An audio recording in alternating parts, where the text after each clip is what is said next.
هواية ناس تدخل للسوق مو لين عندها فكرة، تدخل لي ان شافت غيرها دا يشتغل وهم عندهم كم فلس فحبوا يجربون. اول ردة فعل راح يسووها راح يخفضون الاسعار ويفكرون بطريقة انه اذا ابيع ارخص فاكيد راح ابيع اكثر، بس بالحقيقة هذا مو تفكير تجاري، هذا قرار انفعالي نابع من قلق مو من وعي. السوق ما يرحم الناس اللي خايفة، السوق يختبر وعيك مو نشاطك. التسعير ما ينحط حتى تنافس غيرك، التسعير ينحط حتى تعبر عن قيمة الشيء اللي دا تقدمه.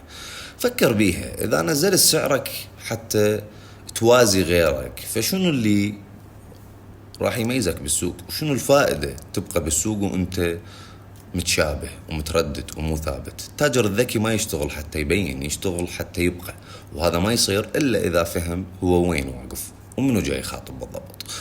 نفس المشكلة تتكرر بالسياسة، أول ما يعلن مرشح وراح نشوف من عندهم هواي يقول لك أنا ضد الكل وارد أغير العراق كله. والله عمي خوش حكي، بس أنت ما تندل باب وزارة الزراعة وين يمكن بعدك راح تقدر تصلح 22 وزارة باقية؟